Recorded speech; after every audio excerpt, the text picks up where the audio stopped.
Hello, gentlemen and ladies. 'Tis I, the Knife Detector, and I'm coming to you with another knife video.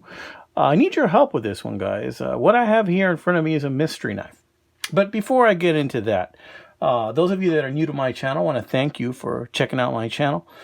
This is a channel where I make videos on mostly vintage knives, but occasionally I make a video on a modern knife as well if it tickles my fancy. I love knives. I love cutlery. I think they're wonderful conversation pieces and conduits into getting to know another person and starting new friendships, because it's a common ground for a lot of people, pocket knives. All sorts of people collect pocket knives. Men, women, from all walks of life collect pocket knives. And I think it's just a wonderful way to get to know and to make a friend. So without further ado, check this bad boy out. If you know what it is and you're familiar with this brand, please let me know, because this is a mystery knife to me.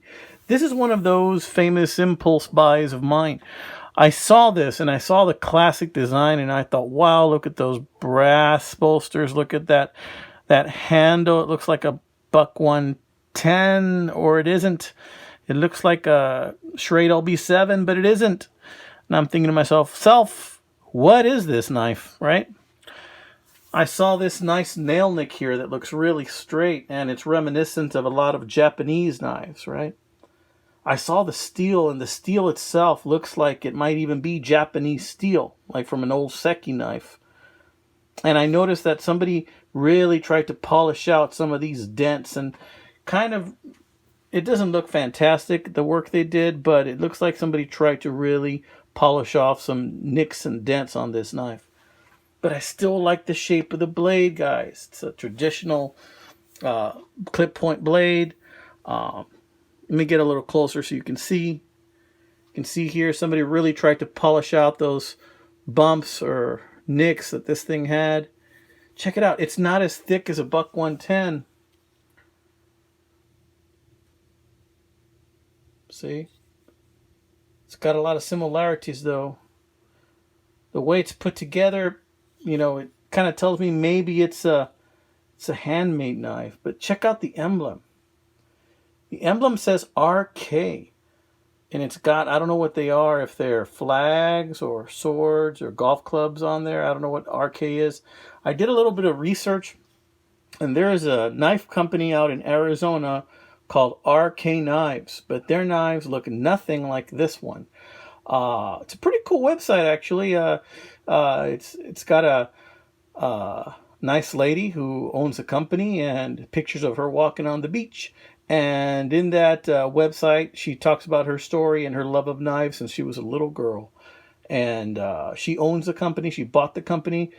She had a lot of money and decided that she was going to do that. And you know what? More power to her. They don't sell very many knives, though. I get the feeling that it's a small custom shop. I wonder if it's still even in business, but they do have a website. It's RK Knives out of Arizona, but they don't use this emblem, though. I don't see this emblem on there, so I'm wondering if this is just one of their prototypes or an old knife in the back. All it says here is stainless. See? But aside from that, you know, this is a very sharp knife. It's a good work knife. And to me, I think I overpaid. I honestly do. I paid $40 for this knife like maybe 6-7 months ago. And I just really like the look of it. You know, part of me was thinking, okay, RK, could that be Randall knife? But I looked at their emblems, and their emblems were totally different. So no way. But looking at that nail nick, that looks like a lot of Japanese knives I have that same nail nick. So I'm wondering if this is Japanese steel. I don't know. I'm wondering if this is an early Seki knife, or maybe somebody took the blade from a Japanese knife and decided to put it on this handle and did a halfway decent job. And there you can see the pin that they really tried to grind down.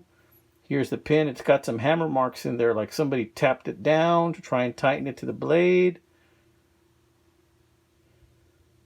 There you see, you know, that kind of tells me that maybe the blade is not original to the knife. I don't know, guys, but it's a cool design. It's a classic design. This blade has seen a lot of work. You know, somebody really used this blade quite a lot. It's stainless, very sharp blade. Very sharp blade. This will make a good utility knife for me. But I think I overpaid. I'm not sure. What do you guys think? If you know anything about this knife, please clue me in. Give me a clue. Until then, this is the Knife Detector signing off. I have so many cool knife videos. I've got right now, about between 20 and 30 knives that are upcoming videos for you guys, and a few separate other knife ideas.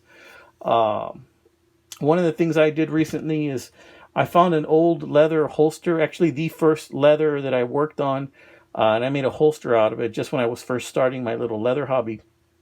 And I found it and I thought, you know what, self, I'm going to go ahead and take this apart. So I took it apart and I took some usable pieces of leather out of it, and I made a little EDC carrier for a knife, a flashlight, and something else like a pin or a Kubotan or something like that.